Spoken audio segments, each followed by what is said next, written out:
Assalamualaikum warahmatullahi wabarakatuh. Selamat siang. Kami dari kelompok 3 ingin menjelaskan materi tentang mencatat jurnal transaksi. Sebelum menjelaskan materi tersebut, ada definisi untuk kami jelaskan. Yang pertama, pengertian jurnal. Yang kedua, fungsi jurnal. Yang ketiga, jenis jurnal. Dan yang keempat, trik mencatat transaksi jurnal. Sebelum itu, saya memperkenalkan diri. Nama saya Elsa Veronica dari kelas 02 Sake 007. Perkenalkan, nama saya Berlian Anuk Rahman Mendeva dari kelas 02 Sake 007, Prodi S1 Akuntansi Universitas Pamulang. Perkenalkan, nama saya Deborah Yuliastati Marpaung dari kelas 02 SAK 007. Jurnal transaksi.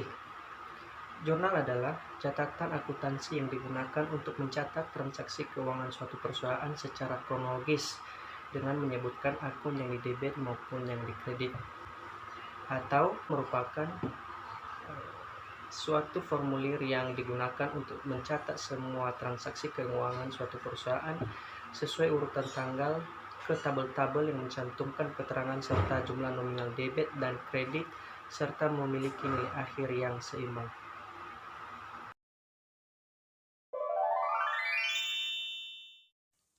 Jurnal akuntansi memiliki beberapa fungsi. Satu, fungsi pencatatan. Yang kedua, fungsi instruktif.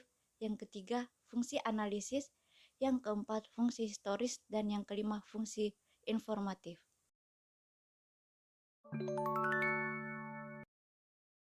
Jenis-jenis jurnal akuntansi. 1. Jurnal umum. Jurnal umum digunakan untuk mencatat segala jenis transaksi keuangan secara sistematis. Yang kedua, jurnal khusus. Jurnal khusus terbagi atas 1. Jurnal pembelian. Jurnal pembelian digunakan untuk mencatat pembayaran secara kredit. Yang kedua, jurnal penjualan. Jurnal penjualan digunakan untuk mencatat penjualan secara kredit. Nomor 3, jurnal pengeluaran. Jurnal pengeluaran digunakan untuk mencatat pengeluaran kas. Yang keempat, jurnal penerimaan kas. Jurnal penerimaan kas digunakan untuk mencatat penerimaan kas. Jenis jurnal akuntansi yang ketiga adalah jurnal penyesuaian. Jurnal penyesuaian dibuat di setiap akhir periode untuk mencatat transaksi yang terlewat, salah catat atau belum dicatat, hingga untuk mencatat transaksi yang perlu disesuaikan. Nomor 4, jurnal penutup. Jurnal penutup dibuat untuk menormalkan atau memindahkan saldo akun perkiraan sementara. Nomor 5, jurnal pembalik.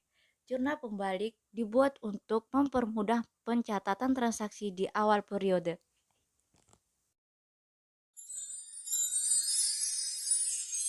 Selanjutnya, saya akan membahas tips cara mencatat transaksi jurnal. Sebelumnya sudah dijelaskan kalau jurnal itu dibagi menjadi dua, jurnal umum dan jurnal khusus. Dan saya akan kasih tahu cara tips mencatat transaksi jurnal umum. Salah satu hal yang paling sulit dikerjakan saat menginput data transaksi adalah saat harus memilih kapan kita menggunakan debit dan kapan kita menggunakan kredit. Hal ini banyak terjadi jika baru belajar mengendalami dunia akuntansi. Namun di sini kita akan memberi aturan sederhana yang perlu Anda ingat dan ini akan memudahkan pencatatan jurnal Anda, terutama bagi Anda yang baru belajar akuntansi. Yang pertama, Anda akan selalu melakukan debit dan kredit untuk setiap pencatatan jurnal Anda. Itulah yang menjadi aturan baku sistem pembukuan ganda dalam akuntansi, namun memiliki dua kolom dalam entry jurnal Anda. Masing-masing akan memiliki entry yang sama, yaitu satu untuk debit dan satunya untuk kredit. 2. Anda perlu mengingat persamaan akuntansi atau accounting allocation, yaitu harta atau aset sama dengan hutang ditambah modal. Sisi aset adalah sisi kiri dari persamaan akuntansi, sedangkan utang ditambah modal berada di sisi kanan dari teori ini. Ketika Anda membuat jurnal, perhatikan catatan jurnal Anda untuk melihat apakah akun yang Anda gunakan jatuh di sisi kiri atau kanan dalam teori ini. 3. Jika akun berada pada aset atau sisi kiri, itu jatuh pada sisi debit. Debit akan meningkatkan besarnya jumlah akun tersebut dan kredit akan menurunkan jumlahnya. Sebaliknya, jika akun tersebut ada di hutang atau ada modal atau di sisi kanan, itu adalah sisi kredit. Kredit akan meningkatkan jumlah pada akun tersebut dan debitnya akan menurunkan jumlahnya tersebut.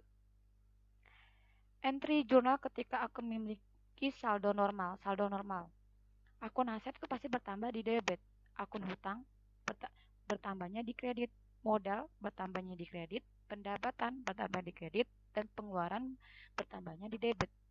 Sebagai contoh, saya akan mensisihkan suatu contoh atau permasalahan entry jurnal. Bisa dilihat dari sini contohnya. Berikut ini adalah entry jurnal yang Anda buat di awal bisnis baru. Jika seorang pemilik menginvestasikan 20 jutanya dalam bisnis baru ini, maka akan diinput dalam jurnal akan ada peningkatan aset dong. Dan khususnya kas perusahaan bertambah dalam jumlah 20 juta di debit dan modalnya bertambah juga 20 juta di kredit. Karena kalau modal itu bertambahnya adanya di kredit dan kas itu bertambahnya ada di debit. Nih bisa kalian lihat jurnalnya tersebut, jurnal umumnya.